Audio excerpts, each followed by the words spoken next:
কি ভাবছেন এই শীতে কোলাহল থেকে দূরে প্রকৃতির মাঝে কোথাও ঘুরে আসবেন? কিন্তু হাতে মাত্র একদিন সময়, চিন্তার কোনো কারণ নেই। আজ এমন একটা জায়গার সন্ধান দেব যেখান থেকে একদিনেই বেরিয়ে আসা যায়, আবার ইচ্ছে করলে একদিন থেকেও আসা যায়। যেখানে বিস্তীর্ণ জলাশয়ে নৌকো বিহার করে দেখা যায় হাজারে হাজারে রং বেরঙের পরিযায়ী পাখির মেলা, তাদের শিকারের দৃশ্য। প্রকৃতির মাঝে হারিয়ে যাওয়া যায় তাদের সুরেলা কণ্ঠস্বরে। যেখানে ইট কাঠ পাথর থেকে দূরে থেকে নিজেকে চেনা যায় একান্ত আপনভাবে। কলকাতা থেকে মাত্র কয়েক ঘন্টা দূরে অবস্থিত এই জায়গা থেকে এক বেলাতেই ঘুরে যাওয়া যায়, আবার ইচ্ছে করলে থাকাও যায়। তার সঙ্গে আছে রকমারি খাবারের আয়োজন। আমরা চলে এসেছি পূর্বস্থলী স্টেশনে। পূর্বস্থলী আসা খুবই সহজ। হাওড়া কিংবা শিয়ালদা থেকে কাটোয়াগামী যে কোনো লোকালে চাপলে মাত্র 2.5 থেকে 3.5 ঘন্টায় আপনি চলে আসবেন পূর্বস্থলী। আর ট্রেন ভাড়া পড়ে 25 টাকা। আর এই যে ওভারব্রিজ রয়েছে আমার পেছনে, এই ওভারব্রিজ পেরিয়ে আমরা টোটো স্ট্যান্ডে চলে যাব। ওখান থেকে টোটো নেবো। দেখবেন পাখি কাকে বলে, পাখি দেখতেই আমরা এসছি। আর সঙ্গে আছে গুলজার ভাই, আমরা দুজনেই এসছি পাখি দেখতে।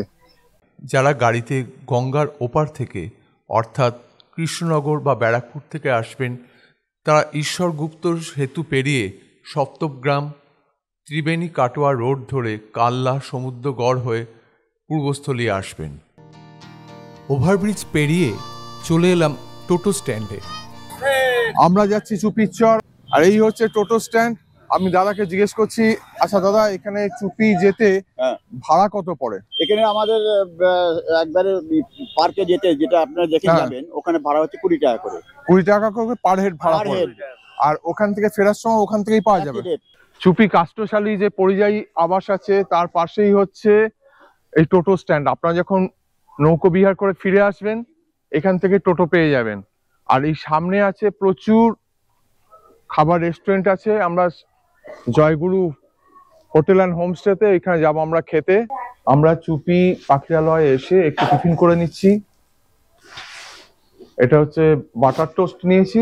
বাটার টোস্ট দিয়ে টিফিন করে আমরা যাব এখন ওখানে বোটিং করতে। আর এখানেই অর্ডার দিয়ে যাচ্ছি, দুপুরবেলা এসে বোটিং করে এসে এখানেই খাবো। এখানে থাকার জন্য সরকারি বেসরকারি বেশ কিছু হোটেল আছে। বোটিং করে এসে আপনাদের সব কটা থাকার জায়গা ঘুরিয়ে দেখাবো।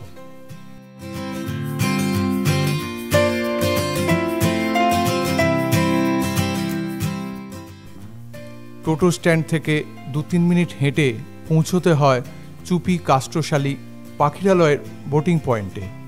তবে বোটিংয়ের সময় আপনাকে বেশ কিছু নিয়ম মেনে চলতে হবে। আমরা এসেছি চুপি পাখিরালয়ে নৌকো ভ্রমণ করতে। এখানে নৌকোর রেট হচ্ছে, মানে একটা নৌকোয় 4 জন যেতে পারে ম্যাক্সিমাম। নৌকো রেট হচ্ছে প্রতি ঘন্টা 200 টাকা। একটা নৌকোয় আপনি একজনই যান কি 4 জনই যান, পার ঘন্টা 200 টাকা হিসাবে ভাড়া পড়বে। আমাদের নৌকো এসে গেছে, এই নৌকোতেই আমরা যাব। দাদা, আপনার নামটা কি দাদা? তিনু রাজবংশী আমাদের নিয়ে যাচ্ছেন। দাদা, পাখি কিন্তু অনেক দেখাতে হবে। এই হ্রদের জল এত পরিষ্কার যে জলের তলার সমস্ত কিছু আপনি দেখতে পাবেন। প্রায় 9 কিলোমিটার বিস্তৃত এই অশ্বক্ষুরাকৃতি হ্রদের সঙ্গে হুগলি নদীর একটা ক্ষীণ যোগাযোগ আছে। শীতকালে এখানে প্রায় 70 প্রজাতির কয়েক হাজার পরিযায়ী পাখি আসে। এই পাখিগুলির নাম হচ্ছে রেড ক্রিস্টেড পোচার্ড বা বাংলায় লালঝুঁটি ভূতি হাঁস। এরা সুদূর দক্ষিণ ইউরোপ এবং আফ্রিকা থেকে শীতকালে এখানে আসে। এনাদের পুরুষ এবং স্ত্রীদের দেখতে বেশ আলাদা। পুরুষদের মাথার কাছটা বেশ রঙিন ও ঠোঁট লাল, তুলনায় স্ত্রীদের দেখতে অনেকটা ফ্যাকাশে রঙের। এনারা হলেন কটন পিগমি গুজ বা বাংলায় যাকে বলে বালি হাঁস। খুব সুন্দর দেখতে। এদের বাসস্থান হলো এশিয়া মহাদেশ এবং পূর্ব কুইন্সল্যান্ড। এরা হলো গাডোয়াল বা পিয়াং হাঁস। এরা সুদূর ইউরোপ, উত্তর এবং মধ্য আমেরিকা থেকে শীতকালে এখানে আসে। এনারা হলেন গডউইট। এনারা সুদূর আলাস্কা এবং নিউজিল্যান্ড থেকে শীতকালে এখানে আসেন খাবারের সন্ধানে। এরা একটানা প্রায় 11,000 থেকে 12,000 কিলোমিটার উড়তে পারে। দেখা পেলাম এক ঝাঁক লেজার হুইসলিং ডাক বা পাতি সরালের। এরা ভারতীয় উপমহাদেশ এবং দক্ষিণ এশিয়ার বাসিন্দা। এনারা হলেন গ্লজি আইবিস। লম্বা লম্বা ঠোঁট দিয়ে নিজেদের পরিষ্কারে ব্যস্ত। এরা আসে Europe, Africa, Australia, America, Atlantic এবং ক্যারিবিয়ান রিজিয়ান থেকে। দেখা পেলাম এক ঝাঁক গ্রে হেডেড সোয়াম্পেনের।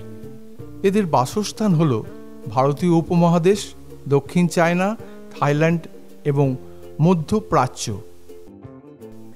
দেখা হয়ে গেল একটি এশিয়ান ওপেন বিল বা শামুক খোলের সঙ্গে। সে তখন খাবার খেতে ব্যস্ত। এক ঝাঁক কমন স্যান্ড পিপার তখন নিজেদের পরিষ্কারে ব্যস্ত।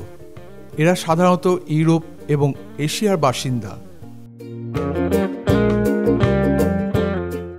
বেশ কয়েকটি পিজেন্ট টেলড জ্যাকানা বা জলময়ূর তখন খাবারের খোঁজে ব্যস্ত। এদের সাধারণত ইয়েমেন এবং ফিলিপাইন্সে দেখা যায়।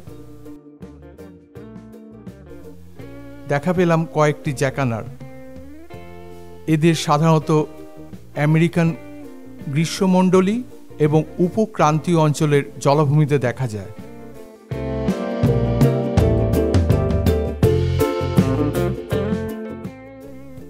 এবার দেখা মিলল কয়েকটি পাণ্ডবী।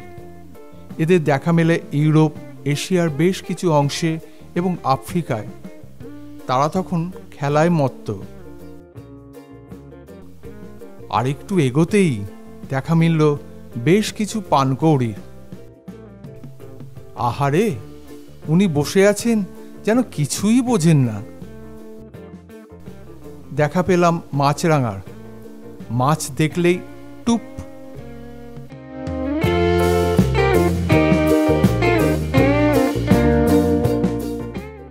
দেখতে পেলাম বেশ কয়েকটি নীল ফিঙেকে। এই যে কচুরিপানা রয়েছে তার মধ্যে প্রচুর পোকামাকড় থাকে। সেই পোকা খেতেই পাখিরা এই কচুরিপানার মধ্যে থাকে। এই 9 কিলোমিটার দীর্ঘ এই অশ্বক্ষুরাকৃতি হ্রদে দেখা মিলবে হাজারে হাজারে পরিযায়ী পাখির। পক্ষী প্রেমীদের কাছে এটি স্বর্গ।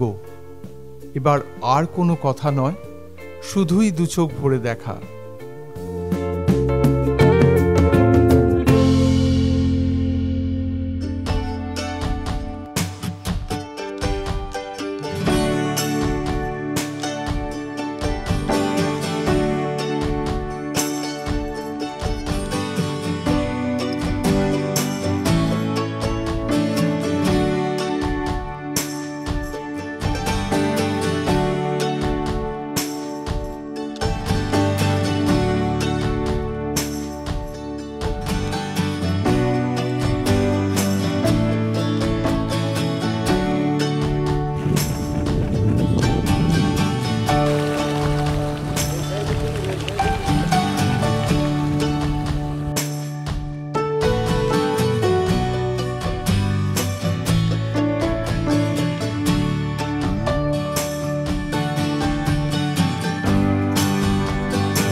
ওই দূরে দেখা যাচ্ছে মায়াপুরের ইস্কনের মন্দির। কুয়াশা থাকায় আবছা লাগছে। আমি কোনো পক্ষী বিশারদ নই বা পাখি সম্বন্ধে বিশেষ কিছু জানিও না। যদি কোনো ভুল হয় তাহলে ক্ষমা করে দেবেন এবং কমেন্ট করে শুধরে দেবেন। শীতকালে এখানে একদিন ঘুরে যাবেন, মন ভরে যাবে। ও নদীরে একটি কথা শুধাই শুধু তোমারে, ও নদী রে, না এটা কোনো নদী নয়, এটা হচ্ছে একটা অশ্বক্ষুরাকৃতি হ্রদ যার সঙ্গে গঙ্গার যোগাযোগ আছে। তা এই পাখির চরে আসবেন, মন ভরে যাবে, এত সুন্দর।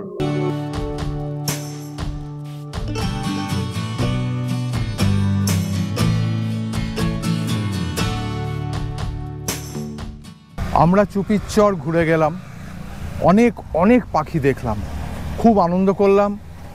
আমাদের যে দাদা ঘোরালেন কিনু রাজবংশী, এত পাখি দেখাবেন আপনাদের মন ভরে যাবে। আমাদের তো ভরেছেই, আপনারাও আসবেন, আপনাদেরও ভালো লাগবে। আমাদের পাখি দেখা হয়ে গেল। চলুন এবার এখানকার থাকার জায়গাগুলো আপনাদের দেখিয়ে নিয়ে আসি। এটা হচ্ছে সরকারি পূর্বস্থলী চুপি পাখিরালয়, খুব সুন্দর, ফুল দিয়ে সাজানো। আর পাশেই হচ্ছে এই যে আমরা লেকটায় বোটিং এ যাব, সেই লেকটা। এইখানে এরম কটেজ আছে 4টে, আর আমবাগানের মধ্যে কটেজ আছে 6টা। চলুন আপনাদের একটা ঘর দেখিয়ে নিয়ে আসি, চুপি পাখিরালয়ের একটা ঘর আপনাদের দেখিয়ে নিয়ে আসি। এটা হচ্ছে একটা ডবল বেড রুম, এসি আছে, আর এই যে ডবল বেড এটা, আর এখানে জামা কাপড় রাখার জায়গা আছে, আলমারি আছে, টিভি আছে। এটা রেট হচ্ছে 1600 টাকা। আর এই হচ্ছে বাথরুম, ওয়েস্টার্ন প্যাটার্নের বাথরুম, গিজার, কমোড, বেসিন, সমস্ত কিছুই আছে। আমরা রয়েছি চুপি পাখিরালয়, আমার সঙ্গে রয়েছেন তুষার, এখানকার যিনি এই পাখিরালয় যিনি দেখাশোনা করেন। জিজ্ঞেস করছি এখানে খাবার রেটটা কিরকম? এখানে খাবারের 600 পার হেড। 600 টাকা পার হেড।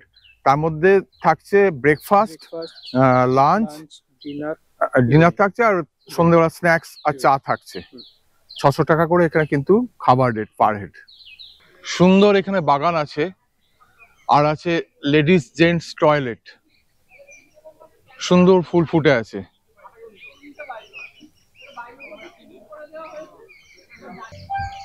আরে গুলজার, এখানে এসে দোল খাওয়া শুরু করে দিয়েছো, কেমন লাগছে? খুব সুন্দর লাগছে। দেখুন গুলজার এখানে এসে দোল খাওয়া শুরু করে দিয়েছে। চুপি কাষ্ঠশালী পরিযায়ী আবাসের সামনে আমরা দাঁড়িয়ে আছি। এখানে বুকিং করার যে ওয়েবসাইট আর ফোন নাম্বার আমি দিয়ে দেবো, সেই প্রদীপ পাড়ই রয়েছে। প্রদীপ দাকে আমি জিজ্ঞাসা করছি যে এখানকার কতগুলো ঘর আছে আর রুম রেন্ট কত। এখানে আপনার হচ্ছে, এটা হচ্ছে টোটালি হচ্ছে পঞ্চায়েত সমিতি টেক ওভার করে। আপনার ডবল বেডের রুম আছে 2টো, একটা ডরমেটরি আছে 8টা বেডের। এছাড়াও আমাদের লেক থেকে 7-8 মিনিট হাঁটা পথ, সেখানেও 2টো রুম আছে। তা এখানে ডবল বেডের রুমগুলো হচ্ছে 1500 টাকা, আর ডরমেটরি হচ্ছে 2500 টাকা। আপনার পুরো ডরমেটরিটা 2500 টাকা। টোটালটা অনলাইনে বুক করতে হয়, এবং খাওয়ার ব্যবস্থাও আছে, এবং টোটালটা অনলাইনে বুক। এবং যদি আপনার ফাঁকা থাকে তাহলে দিনের দিন স্পট বুকিং করানো হয়। চলুন এদের একটা ঘর দেখে আসি। এটা হচ্ছে কাষ্ঠশালী পরিযায়ী আবাসের একটা ডবল বেডরুম। এই একটা ডবল বেড, সামনে একটা আয়না আছে, টিভি আছে, আর একটা টেবিল আছে। আর এই বাথরুমটাও দেখিয়ে দিই। এই হচ্ছে বাথরুম, গিজার আছে, কমোড আছে, ওয়েস্টার্ন প্যাটার্নের বাথরুম। এর ভাড়া হচ্ছে 1600 টাকা, জিএসটি সমেত 1600 টাকা। জয়গুরু হোটেল অ্যান্ড হোমস্টে। চলুন আপনাদের জয়গুরু হোটেলের একটা ঘর আমরা দেখিয়ে নিয়ে আসি। এটা হচ্ছে একটা ডবল বেডের রুম। এখানে একটা ডবল বেড রয়েছে, একটা আলমারি রয়েছে, আর এই একটা টেবিল মতো রয়েছে। আর এখানে হচ্ছে বাথরুমটাও দেখায়। এই হচ্ছে বাথরুম, ওয়েস্টার্ন প্যাটার্নের বাথরুম। আর সিজনে এর ভাড়া হচ্ছে 1500 টাকা। এটা হচ্ছে বিশ্বাস হোটেল, ইচ্ছে করলে এখানেও থাকতে পারেন। আমরা রয়েছি মা মুক্তকেশী হোটেলের যিনি ওনার প্রদীপ ঘোষ, প্রদীপদার সঙ্গে। প্রদীপদার এই বাগান কিন্তু পিকনিকের সময় দেওয়া হয় এবং শীতকালে যারা চুপির চড়ায় আসে এখানে কিন্তু খাওয়া দাওয়া করেন এবং এখানে পিকনিকও হয়। আচ্ছা প্রদীপ দা, আপনাদের পিকনিকের খরচ কিরম পড়ে? পিকনিকের খরচ এই মাথা পিছু 10 টাকা করে নেওয়া হয়। মাথা পিছু 10 টাকা করে নেওয়া হয়। আর নোংরা ফোংরা পরিষ্কার করার জন্য। নোংরা পরিষ্কার করার জন্য মাথা পিছু 10 টাকা নেওয়া হয়। আর সমস্ত সরঞ্জাম আপনি হ্যাঁ হ্যাঁ হ্যাঁ সরবরাহ করেন। সব করে। আর যদি কেউ ফুল ক্যাটারিং চায় তাহলেও আপনি করে দেন? তাও করি। আচ্ছা, প্রদীপ দার ফোন নাম্বার দিয়ে দেবো, এখানে কেউ পিকনিক করতে চাইলে কিংবা এমনি ঘুরতে হলো প্রদীপ দার এখানে ঘুরে যেতে পারে। আমাদের চুপির চর ঘোরা হয়ে গেছে, প্রচুর পাখি দেখেছি। আমরা জয়গুরু হোটেলে খাবারের অর্ডার দিয়ে গেছিলাম। আমরা ফিশ থালি নিয়েছি। ফিশ থালিতে আছে ভাত, ডাল, তার সঙ্গে লেবু, নুন, লঙ্কা সব তো আছেই, ভাজা আছে, 2 রকম তরকারি আছে, পাঁপড় আছে, চাটনি আছে। আর খেয়ে বলছি কিরকম। একটু ডাল দিয়ে একটু ভাজাটা খেলাম, খুব সুন্দর। ও, একটা কথা বলতে ভুলে গেছি, যে এর সঙ্গে কিন্তু ঘিও আছে। আর এই যে ফিশ মিল, এই ফিশ মিলটার দাম হচ্ছে 120 টাকা। এখানে আমার সঙ্গে রয়েছেন দাদা, আপনার নামটা বলুন। আমার নাম অশোক গড়াই, আমি জয়গুরু হোটেলের মালিক। অশোক গড়াই। তা অশোক দাকে আমি জিজ্ঞেস করছি, আপনাদের এখানে টিফিনে কি কি পাওয়া যায়? আমাদের এখানে টিফিনে পাওয়া যায় লুচি, আলুর দম, খেজুরি গুড়ের রসগোল্লা, তারপরে হচ্ছে আপনার একদিন এক এক রকম থাকে। তারপরে হচ্ছে ডিম টোস্ট, বাটার টোস্ট, এগুলো সবই পাওয়া যায়। টোস্ট, তারপরে কচুরি, কলাইশুঁটি, এসব সমস্ত কিছুই পাওয়া যায় টিফিনে। আর দুপুরের লাঞ্চ হচ্ছে আমাদের ভাত, ঘি, ভেজ ডাল, আলু ভাজা, এঁচড়ের তরকারি, আমের চাটনি, পাঁপড়, জোয়ান, এটা থাকছে। এর সঙ্গে আপনার চিকেন, দেশি চিকেন, মটন, আমাদের যে নদীর চুনো মাছ স্পেশাল, এটা আমাদের হোটেলেই পাওয়া যায়। এটা হচ্ছে আমাদের স্পেশাল। এখানে ফার্স্ট জিজ্ঞেস করছি, আপনাদের ভেজ মিলের দাম কত? আমাদের ভেজ মিল এইসব দিয়ে আমাদের হচ্ছে 80 টাকা নেওয়া হয়। আর যেটা হচ্ছে আপনার ফিশ মিল যদি হয়, কাতলা মিল, তাহলে কাতলা মিল যদি হয় আপনার 120 টাকা। 120 টাকা। আর চিকেন মিল হচ্ছে আপনার 150 টাকা, 150 টাকা। আর হচ্ছে যদি দেশি চিকেন দিয়ে খান তাহলে এটা পড়বে মিল হচ্ছে আপনার 250 টাকা। আর যদি মটন দিয়ে খান তাহলে হচ্ছে 320 টাকা। এটা হচ্ছে আমাদের মিল সিস্টেম। একদিনের বেড়ানোর খুব সুন্দর জায়গা, কলকাতার খুব কাছেই চুপির চর। এখানে বেড়াতে আসবেন, মন ভরে যাবে। ভিডিওটি কেমন লাগলো কমেন্ট করে জানানোর অনুরোধ রইল।